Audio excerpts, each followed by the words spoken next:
Hello అండి. ఎలా ఉన్నారు? ముందుగా మీ అందరికీ ఉగాది శుభాకాంక్షలు. మరి ఈరోజు లక్కీగా నాకు లీవ్ అవ్వడంతో ఇంట్లో హ్యాపీగా ఉగాది జరుపుకున్నాను. ఎలా జరుపుకున్నాననేది ఈ షార్ట్‌లో చెప్పబోతున్నాను. ఇంక లేవంగానే పక్కనే వేప పూత కోసుకొని మా ఇంట్లోనే మ్యాంగో చెట్టు ఉంటే ఉగాది పచ్చడికన్నట్టు మ్యాంగోస్ కోసేసామనమాట. అండ్ కన్నయ్య హెల్ప్ చేస్తున్నాడు ఇట్లా నాకు. సో, గుమ్మానికి పువ్వులు పెట్టేసి ఇంకా ఫ్రెష్ అప్ అయితే అయిపోయాము. నేను అలా సింపుల్‌గా శారీ కట్టుకున్నాను. అండ్ కన్నయ్యకి కుర్తా పైజామా వాళ్ళ అమ్మమ్మ తాతయ్య గిఫ్ట్ ఇచ్చారు. సో, అది వేసేసాను.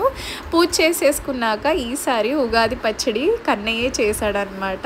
సో, బాగా ఇంట్రెస్ట్ చూపిస్తూ ఉన్నాడు, అన్నీ వేస్తూ ఉన్నాడు. And first time Kannayya Ugadi పచ్చడి కూడా తిన్నాడు. ఫస్ట్ ఏమైనా వద్దనుకుంటాడు అనుకున్నా కానీ బాగానే తిన్నాడనమాట. అండ్ మా ఆయన ఇంతలో వంటలు చేస్తూ ఉన్నారు నేను ఇవన్నీ చేస్తుంటే.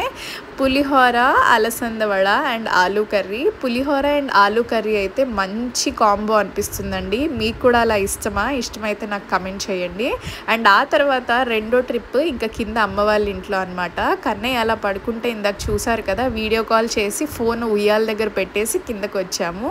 అండ్ ఇక్కడ కూడా మంచిగా లంచ్ చేసుకున్నాక ఇంకా ఇంటికి వెళ్ళిపోయి ఒక 2-3 అవర్స్ హాయిగా పడుకున్నాను. లేచాక ఇదిగోండి కన్నయ్య అనమాట. ఆటలు చూసారా, అసలు అల్లరైతే చాలా పెరిగిపోయింది కన్నయ్యది.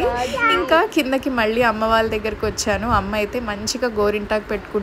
నాకైతే భలే ఇష్టము, కానీ ఇంకా నాకు ఆఫీస్కి అలౌడ్ లేదు కదా. సో, అలా ఈరోజు అయితే భలే గడిచింది.